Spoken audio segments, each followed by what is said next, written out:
Wednesday morning and welcome to GBN Live. I'm Todd Cartner, your host, and we're excited to be here today. Guys, the first thing we want to do is thank our sponsor, Grand Strand Law Group. They are your trusted choice, and they have offices in Myrtle Beach and North Myrtle Beach. You can reach them at 492-5422 or online at GBN, or at GBN. See, I say it all the time, at grandstrandlawgroup.com. That's what we got to do. So, yes, they're our sponsors, so make sure that you support them. Also, if you have any questions today, please make sure you give Facebook our permission by going to StreamYard.com/Facebook, and they will be able to give you permission to get your questions on there. So today we're going to be talking about real estate, and what I want you to do is tell us if you have purchased a home in the last 12 months. I want to see that in the comments. I want you guys to comment and tell us if you have done that. And if you have any questions for us today, make sure you type them on your favorite social media platform, and we'll try to get to those on air. So today we have with us Lori White, who is with RE/MAX Southern Shores. She is a real estate agent, and she is with our Grand Strand North Chapter. Stick around. GBN Live is coming up next.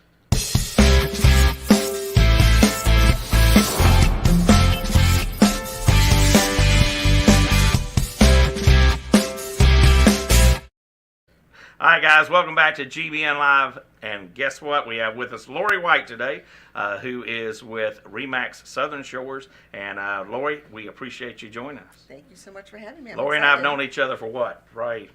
10-ish years. At least, yeah, something like that. More, Well, thanks for joining us on GBN Live. So first of all, tell us about yourself, your family, where you're originally from, any of that good gossip that you want to share with us. So I'm originally from Massachusetts, born and raised. I met my husband Bill when I was 16 years old, and got married when we were 20. Wow. Yeah. We've got two amazing kids. We've got a daughter that's 34 with her phenomenal husband that we couldn't have made him more perfect. That's awesome. Yeah. Oh yeah. And they have two babies. Finn is 22 months old, and Eva is 4 weeks old tomorrow. Oh wow. We moved here. Sadly, I lost Bill this January. Yes, I'm sorry to hear that. Yeah, I actually think I met Bill before I met you. I think you did. I think I did. Yeah. Yeah, I think you did, and I'm trying to figure out how, but I don't. His office was over off of 48th in that area, and I don't remember how I met him though, because I wasn't doing real estate at the time. Oh, wait a minute. There was somebody else in his office that I did business with and marketing from. I don't remember who that was, but he was in there. Yeah, he was doing mortgages. Yes. Yeah. And so we moved south in 2001 actually. Oh wow. Took a little pit stop in Charlotte for 6 years, and I've been here since 2007 and selling since 2009. It's what I always wanted to do. Yeah. I just thought selling in a crashed market was the best way to start. Of course, yeah. Yeah. Well, that's when all the other real estate agents got out of the market, so it's a great time to get in. I've had my license forever and always wanted to do it. Just couldn't give up the job and the salary. I got laid off from my job. And there we go. I understand. Yep. Finn is an interesting name. I don't know if you know Stephanie Muscella that used to be with Grand Strand Law Group. She went to Tide Law Firm. Okay. She now is working with Akima Nastapulo as a defense attorney, which is what she always wanted to do. She didn't want to do real estate, I don't think. Yeah. But her son's name's Finn. So it's a unique name, but it's kind of cool. He's Finley. I think his may be too. He's 2N Finley. Okay. Yeah. And then I don't know. Anyway. Eva was Bill's grandmother's name, and Maggie is Brandon, my son-in-law. His mother's name is Margaret. So Eva Maggie. My grandmother's name was Maggie, and I have a niece named Maggie, so that's funny.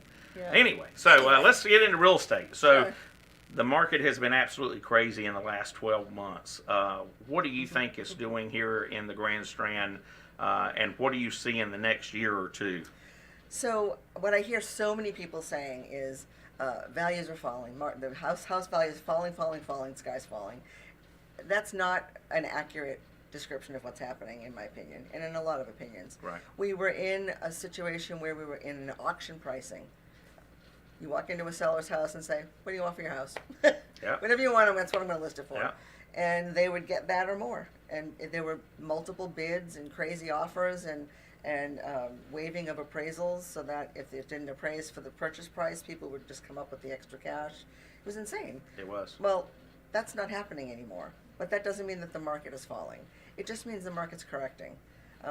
We have some sellers that still are in that mindset that they want to get that higher price. they insist on pricing it a little too high, then the price has to come down and come down and come down, which makes it look like the values are falling.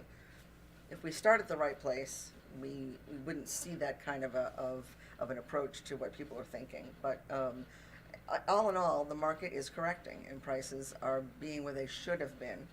And from what I'm reading, hearing, seeing, will continue to increase, just not at the 40% a year level or whatever craziness we had.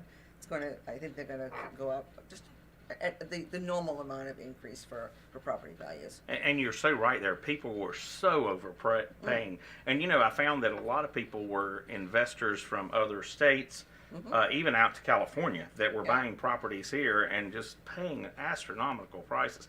I'm afraid that's going to hurt people in the long run, though, if they get into a situation where maybe their house has to sell because they're being transferred with their job or something like that, and they're not going to be able to get that money back out of it. And you mentioned the people coming from all over the country. A lot of people are coming from the New York area. Right. COVID pretty much made everybody realize they didn't have to go into the city to work. Exactly. So they're selling their Long Island homes for $2 million, and it's 800 square feet. So I'm just No, you're right. You're right. And then they're coming in with boatloads of cash. They think they feel like I can't get this in New York for this price. They pay cash. They may overpay. They may not, but they don't have the mortgages. They've paid cash. So even if the value comes down, we're not going to see that foreclosure, that short sale, because people are going to have so much equity in their properties, even people with mortgages who waived the appraisal gap and paid the extra money out of their pockets. Even those folks, if they have to sell, shouldn't be in a foreclosure situation and shouldn't be in a short sale situation unless they've lost their jobs and can't pay, period. Right. You mentioned New York, but I've seen a lot of people too, because for some reason in the last two and a half years, the interest rates and taxes, the taxes in New York City have gone skyrocketing for whatever reason. Yeah. And people are moving into New Jersey. Mm-hmm. And the people in New Jersey now has all this extra cash, and they're moving down here. I'm seeing a lot of that too. Yeah, and New Jersey taxes are not low either, but I guess not compared to us, but right. I'm working with a couple right now, and I told them that they're not going to live there right away, and they wanted to know what the taxes were going to be. I said, well, they're much higher for a non-resident. Right. So when I gave him the amount of money, it was like $1,800. I had to pause for reaction because he was laughing so hard. He couldn't believe that was the high part of the taxes. Right. So, yeah. There's a lot of new construction going on here. I've lived here for 34 years. Never moved seen here. anything like it. No. And I never, ever thought that I would see a subdivision going up in Aner. And they're all the way in Gallivan's Ferry now. I know. And it's crazy. I know. And I just heard the other day that they're building over off PD Highway, which is between Gallivan's Ferry and Aner, and then comes back around to 378, that they're building a 600 home community out there. And I'm like, what? Come on. But that's exactly what it is. But are you seeing an area that's growing in Horry County more so than another area? It's funny because you gave me this question ahead of time, and I really had to think about it, right? Because literally, like when I lived in Massachusetts, every other street light there was a Dunkin' Donuts. That's what we see with construction. Literally every corner there is a sign for new construction, or there's a new neighborhood going in. Places where you would never think you saw a neighborhood. And it's not just Myrtle Beach. It's not just Surfside. It's not just North Myrtle or Longs. I think is exploding. Absolutely, they're going to have to make 90 a 4-lane road before long. Yeah. I probably, if I were going to pinpoint one place that has grown the most, I would think it's going to be Longs, because Longs was very, very rural. Right. But the construction's everywhere. It's everywhere. And they're selling out so fast. Right. And that brings me to another point. Are you seeing new construction or resales going faster? And I will tell you, I'll lead with this on that question.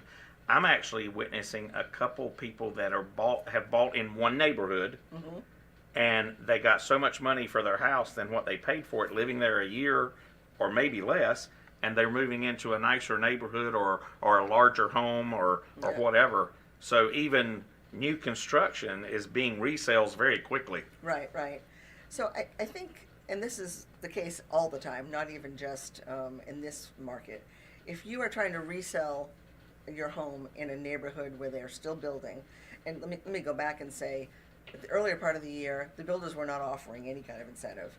you were actually getting into an auction situation where they would take bids from X to Yeah. Y time, and they'd have 5, 10, however many offers on new construction. It's like buying a brand new car and paying over asking price. Right. My brain doesn't calculate that.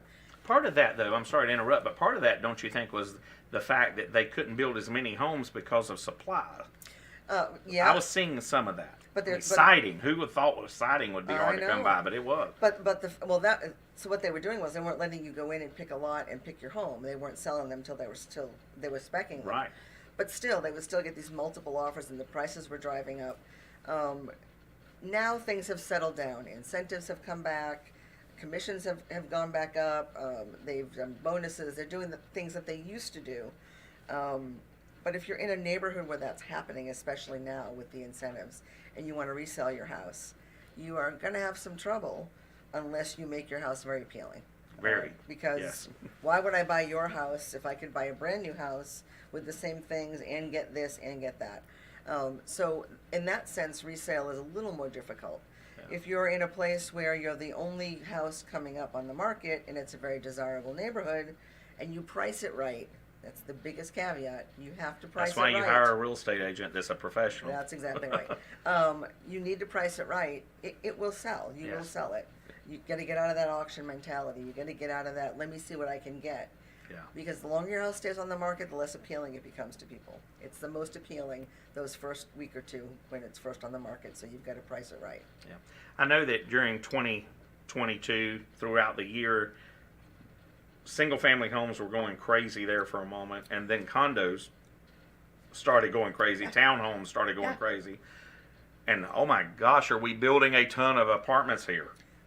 I can't comment on that I because I, can't just e- don't get it. I don't either. They're everywhere. But are you seeing right now the trend going more towards single family or more toward condos, townhomes? Well, you know, we're in that market, right? We're in that vacation area market. Right. So it varies. You know, we've got the retirees that are coming, lots of retirees. It's Yep.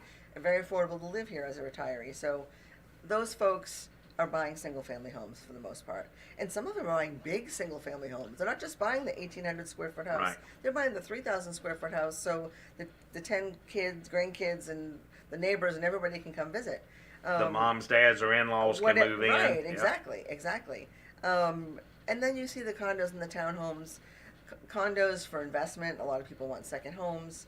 A lot of people want condos on the beach that they can Airbnb but use themselves as well.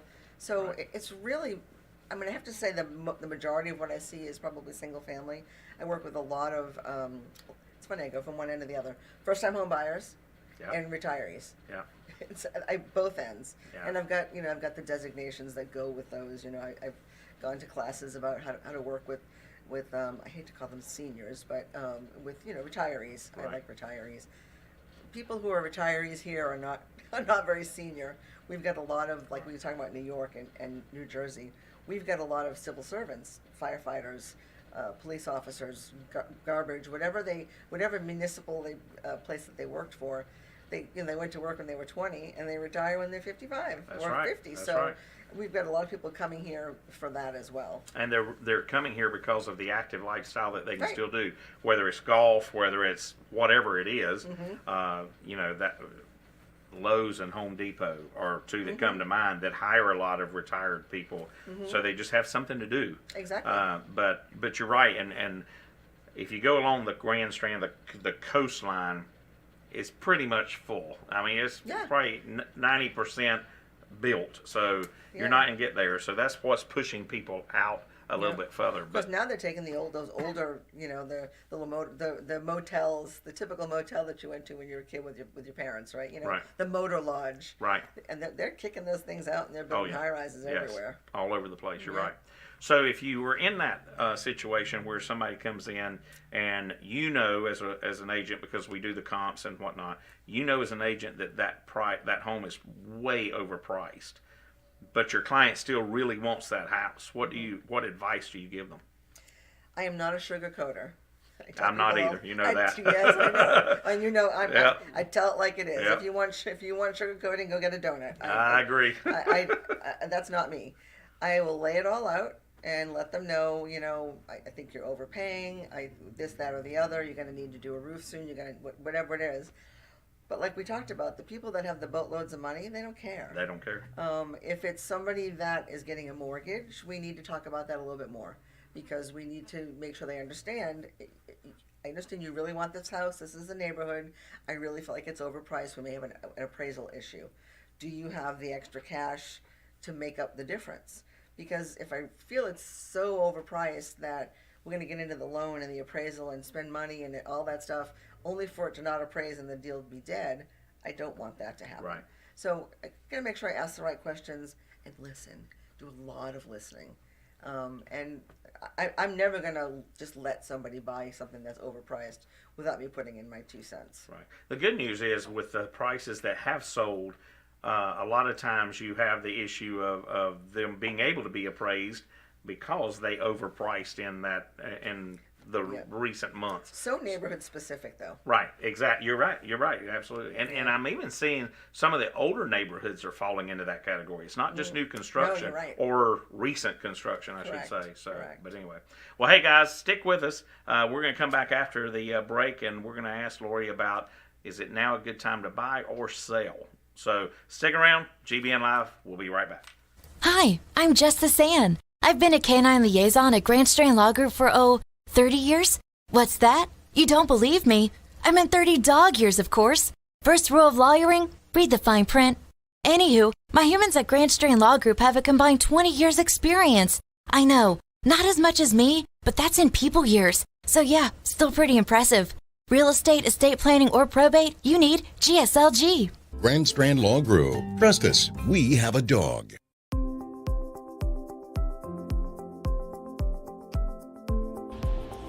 Great Business Networking grew out of the idea that by creating lasting friendships within the community, we can make the community even better. I was looking to network with professionals and to be able to refer my clients to somebody that I trust. Well, it's really important to trust the members of the group because we really generate quality referrals, and to know somebody, be friends with them, and get that the qualified referral is the key to success. It is networking, but it doesn't feel like networking, and that is important to me. I come to the meetings, I have fun, I make great connections, and I help grow my business.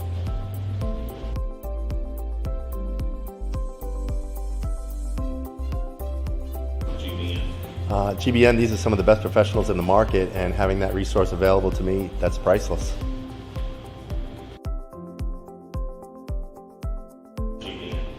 Well, GBN is a network of business professionals that build long-lasting friendships that will not only grow my business, will grow yours as well. That's what referral marketing is all about.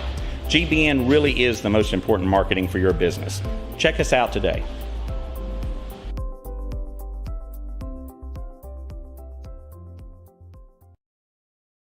All right, welcome back to GBN Live, guys. Today we have with us Lori White with RE/MAX Southern Shores, and she is a real estate agent and part of our Grand Strand North Chapter. If you are watching, I want to see some questions in your comments. So come on, let's get some questions in here so we can try to trip Lori up a little bit. But I want to thank our sponsor, Grand Strand Law Group. They have offices in North Myrtle Beach and Myrtle Beach. You can reach them at 843-492-5422 or grandstrandlawgroup.com. They want to be your trusted choice. And guys, if you have any questions, make sure that you answer those in there. Give StreamYard permission to comment on Facebook, StreamYard.com/Facebook if you need that. All right, so Lori, we know that the last few months have definitely been a seller's market with the prices over there. We've talked about that kind of correcting itself. But if somebody's looking to sell their house right now, what advice would you give them? Do it. Absolutely do it. But the most important thing is you need to hire a realtor that is experienced, that will advise you what to do. Whether it's me or anybody else, you want to make sure that that realtor listens to you. But you need to also listen to them. You want a realtor that can tell you how to stage your home properly. When I say stage your home, I don't ever stage a home with anything that costs money. But back to that no sugarcoat stuff, I let them know that right from the beginning. Sure. And I'm going to tell them they need to unclutter this or put away that, or I don't want to see anything on the countertops but a toaster, a coffee maker, and if you have a knife block. Other than that, nothing. You need somebody that can help you with that, and somebody that knows how to price your house. You need to price it realistically. If you want to sell your home, you need to price it realistically. And so I think it's a great time to sell, as long as you follow the advice that I'm giving. If you're just going to throw it on the market to see what happens, you're wasting your time and theirs. I can tell you what's going to happen. Yeah, exactly. Exactly. You know, one thing that you just hit on it. I call it the 3 Ds. You have to deep clean, Yep. you have to declutter, and you have to depersonalize. Yep. You know, if you walk into a house and you see 500 pictures, I had a house one time that I went to a listing appointment. They had a hallway, and literally from the floor to the ceiling were 8 by 10 picture frames all the way down the hallway Yep. of all their family. Right. Those have to go. And they have to go. And you know, people don't realize that, because when the buyer comes in, they have to see themselves living there to fall in love with it. Yep. And that doesn't mean you have to take away every personal picture. No, you know. I mean, you can keep the picture of your kids or your grandkids on the coffee table, or the Right. one over here, or the picture of your trip. Those are fine. You just don't need 1,000. Exactly. People Right. always say, do I have to take down all of these pictures? Well, no, you have 4. You can leave them up. Right. That's fine. Right, yeah. And you know, that's the other point, that a lot of real estate agents do this for a living. We know what's going on, we know what works, we know what doesn't work, we know what is cost effective as well. And you know, just like you don't necessarily have to paint your whole house if you can't afford it, but paint the baseboards, or at least clean the baseboards, makes a world of difference.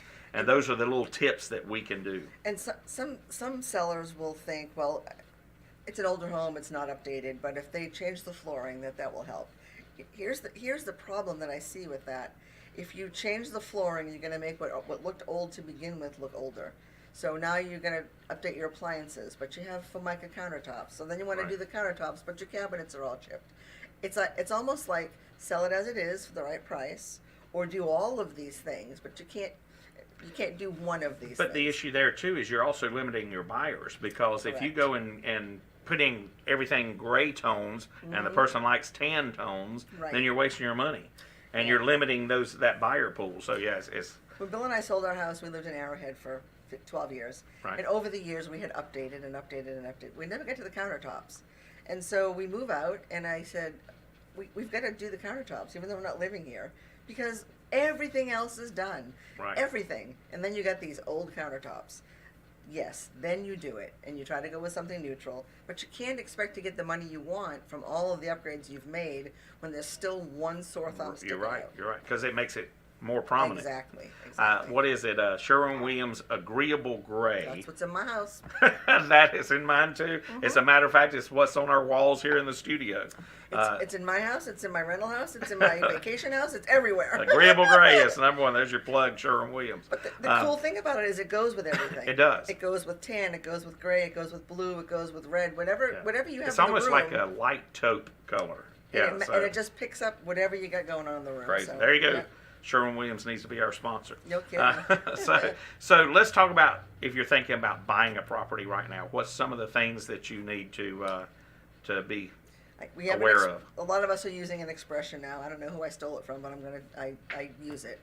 Marry the house, date the rate. There you go. That's it. Yep. Don't be afraid to buy a house because the rates are up. And by the way, yesterday the rates were down a lot. I know. But that's the point. The rates will come down. Bill and I bought our first house, no lie, 1985. It was $78,500 was the cost of the house. We thought we'd eat macaroni and cheese for the next 5 years. We were young and couldn't afford Sure. it. And the rates then were 12 for a conventional loan. I mean, there were so many few choices back then, but so we had to take a 1-year adjustable. That's all we could afford. Yeah. And it started at 10. We ended up refinancing all the way down to like 6, which we thought was phenomenal at the time. Sure. So the point is, don't be afraid to buy because the interest rate is high. You may miss out on the house of your dreams because you didn't think you could afford the rate. There are also lots of programs. We should have a mortgage person at the same time. I know, We right? could tag team. But there are so many programs. A buy down program, for example, is a phenomenal way to start out with a lower rate for the first year, and then the rate goes back up, and then it stops. There are so many ways to go about doing it. Don't be afraid to ask questions. Talk with a realtor. Talk with a mortgage lender, because it's doable, and you can refinance. Bill and I refinanced that first house like 4 times. And you know, the other thing of that is too that first of all, it's better than throwing money away on a rent, paying somebody else's mortgage, but you can always refinance it. Always. Pay your mortgage on time, Yeah. and you can always refinance for a better rate. So Absolutely. I see Casey's watching us today. Thanks, Casey. She has a question. Do either of you expect another housing crash? We kind of touched on that a little bit, but let's touch that again. Nothing like what happened in the early 2000s or mid, Yeah. 2007. Well, 8, 9. that was it really was more the mortgage lenders that caused a lot of that, because their restrictions or their guidelines weren't as tight as they are today. So we won't see that side of it again, I don't believe. I don't think so either. Back in 2005, I worked for a builder in Charlotte, Oh, and I was the closing manager. My sole job of my team was to get them closed. People who were breathing were getting loans. That or was not. It. Yeah, You sometimes didn't they have to were, have a yeah. pulse back then. I can't tell you how many of those people I found out later never even made a mortgage payment. At one point, I thought that I was single-handedly responsible for the mortgage meltdown, because Wow. this is what we did, and obviously I wasn't the only one doing it. That's not going to happen again. Not in our lifetime, and No. certainly not now. And like we touched on, because we've got the values there, and people who maybe overpaid paid the difference of the appraised value out of their pockets. Unless people lose their jobs, get ill and can't work, things of that nature, and that's now or any time. But I do not see a crash like. Yeah, I don't either. Mm-mm. Casey, thank you for your Thanks, Casey. comment. And I want to say something about that too, because we touched a little bit about people working from home or not traveling into the city, specifically New York. But one of the things that I was also seeing was that companies like IBM, that was in right outside of New York City, Yeah. they had 3,000 employees in their building, and they shut down completely. Gave their employees a pay raise to help cover their expenses for higher utility bills, and let them work from home. Yeah. And so what that's done is the company's still strong.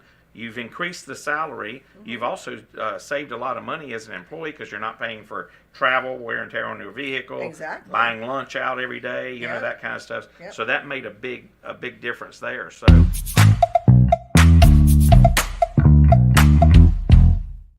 Rapid fire. all right, it's time for rapid fire. She was just like, what is this all about? yeah. So these are just some quick questions. We just want to get to know you a little bit better. What was your first job?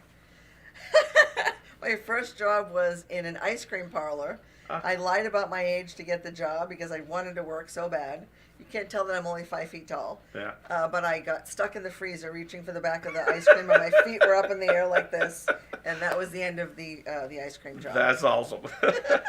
But there's nothing wrong with being short. You're the last one to get rained on and the first one to smell the flowers. It's so there you very go. true. Yeah. And I can reach things on the floor easier than other people. That's true. Very good. So you're a night owl and an early bird. Oh God, I'm not an early bird. I'm a night owl. Yeah. Yep. Yeah. Unfortunately, I'm both these days. A dog or a cat person? Yes, but I have Both? but I have 2 dogs. Ah, okay. Yep. Well, you had a cat before, didn't you? Or one? I fostered a cat Oh, okay. that one of my clients found. Speaking of Fireball. Fireball, let's talk about Fireball. Okay, We're going to interject here for a minute. Yes, I have to put a plug. I do a lot of work with the Humane Society of North Myrtle Beach. I'm an avid animal lover. I do a Facebook Live show every Friday morning called Friday Fur Babies. You can find it on Facebook or just search in Google @sign Friday Fur Babies. Fireball is a lab pitty mix, female, about 5 to 6 years old. She's been at the shelter for 610 days. She has to come home. Her anxiety from being in the shelter for as long as she has caused her to not like other dogs. Loves anything, any human that you can put in front of her. She probably shouldn't go to a home with little kids because, as Fireball would make you think, she moves fast. And she would not hurt a child intentionally, they don't feel, but she would knock them over in a minute. So please go to the Humane Society of North Myrtle Beach, their website, their Facebook page, my Friday Fur Babies page. Please help me find Fireball a home before Christmas. She needs to be in a home. Yeah. And how old is she again? I think she's 6. 6. 5 and a half or 6, yeah. So, cool. She's beautiful. Y'all go check out Fireball. We want to see her getting a home before Yes. Christmas. So, great Christmas gift. No, we don't want Christmas gifts. Oh. We don't want dogs for Christmas gifts because Okay. many dogs go back to the shelter Oh, after yeah, that. that's true. But Makes she sense. needs to find a home before Christmas. She's a couch potato. Yeah. Yeah. Yeah, Understood. All right, dark or milk chocolate? dark. Yeah. I find most women like the dark chocolate for some reason. Men are more milk chocolate. It's richer and less sweet. Yeah, okay. Favorite color? Purple. Really? Oh my That's God, good. yes. I think Michelle Griffith is the only one that was in the purple family, but she likes lavender. She doesn't like dark purple. She just likes the light If it's purple. any shade of purple, Oh, as there you Finn go. would say, purple. So, favorite word or phrase? Oh gosh, I'd probably say at the end of the day, all the time. Ah, nice. Favorite movie or actor? Oh gosh, I love The Notebook. Yeah. My favorite actor though is probably Tom Hanks. No, 'Cause he I is like Tom Hanks too. the most He's versatile awesome. actor ever. He sure is. Yep, I agree. Favorite song or artist? Oh my gosh, you didn't give me any warning on this one, huh? I love a song by Ambrosia from 100 years nice, ago, yes. and it's called "That's How Much I Feel." Nice. But Haven't heard that. I love music, any genre, any. I don't like hip hop, rap. Well, some Yeah. rap. Love Eminem. Yeah. But ordinarily, I can be listening to anything. Yeah, I'm same way. Favorite vacation spot? You know the answer to this, right? Cruise. I know. Yeah, she's a cruise addict. Avid cruiser. So all right. So let's quickly switch gears here a little bit and talk about rent. I'm seeing even 1-bedroom apartments going for $1,200-$1,300 a month because of the market the way it did. Mm-hmm. But you can afford a nice home for $1,200 or $1,300 a month. Yeah. And if you think you can't purchase because your credit is bad, my advice to you is don't go to a credit repair company. That does not help. No. Not if you want to fix your credit in order to buy a property. It may have its benefits in other situations. Many or most lenders have a program they can put you on. Yes. That if you follow their guidelines and their step-by-step instructions on how to repair your credit, if they tell you in 6 months you'll be able to purchase, if you follow the plan, you'll be able to purchase. Yeah, that's right. They have a little algorithm that they can put in there that actually tells you what to do. If you do this, it'll show this. If you do that, it'll show this. And sometimes it's just the smallest little thing that you need to do You're right, that yeah. will help you with credit. And actually, the other thing I was going to say is having no credit is worse than having bad credit. Yes. But it's probably the easiest to fix. Yes, that's We true. helped our younger daughter get credit by putting her as an authorized user on our credit cards. Yeah, absolutely. Yeah, it's the And easiest that way to did do it. Yep. Yeah, and you know the one thing that that I also have found is that if you go out here and just by changing one little thing will boost your credit more than 10 other things. Yep. So, and paying off credit cards are not always the answer either. So keep that in mind. You can pay them off, just don't close the accounts. Yeah, keep the balance low. Yeah, yeah. So And if you're afraid to have a credit card, get whatever credit card you can get applied for. Charge gas on it once a month. Pay it. pay it off. Yep. You're going to keep your credit score improving. That's true. So, guys, if you want to get in touch with Lori, you can reach her at 843-602-1173 or LoriSalesMyrtleBeach.com. You can get her on her website and go see all the fabulous properties that she has available out there. So, Lori, thank you so much for joining us today. We appreciate it. And let's see who we got coming up next week. At our 10 a.m. show, we have Lynn Chavez, who is with A-Team Credit Card Processing Experts. So she is up in our one of our Greenville chapters. And then we have Maureen Kunzman that will be on at 11 o'clock. She is down in our Somerville chapter, and she is an insurance agent, property and casualty insurance there, and they'll be on next week. Guys, thanks so much for joining us today, and we will see you. Wait, well, you know what, Lori, before we go, one more question. Tell us what referral networking means to you, because I know you've been doing it for a long time, and specifically about GBN. So I've been doing it for a long time, obviously new in the GBN market, since it's new here. It has been an exponential part of my business. I had done some calculations not recently, probably 6-8 months ago, maybe a year ago, and my income strictly from my referral networking from being in groups like this was like $200,000 over the course of 10 or 12 years. Right. That was just from that. So the friends first, you know. And it's not, you don't have to be best friends. No. You just have to learn about the people in the group before you can trust them, and then Yeah. the business comes. Right. And you become a family, so to speak. You do, and, yeah. I love it. I would never give it up. The thing I like about referral networking as well, being a realtor, is the resources that are out there for me. Yep. As a realtor, somebody moves here from out of town and they need a plumber, who are they going to call? Yep. They're going to call their realtor because that's who you did business. Yep. My clients call me. I mean, clients that I sold properties to 10 years ago. They Yeah. know I know everybody. Yeah. My tagline is I got a guy for that. I think we heard that earlier today on the show. Yep, I got a guy for that. I got somebody for that. That's true. So, Yep. well, Lori, thanks again for joining us, Thank guys. you so much. GBN is appreciating you watching the show today. Tune in next week, and we'll see you next time. Have a great day.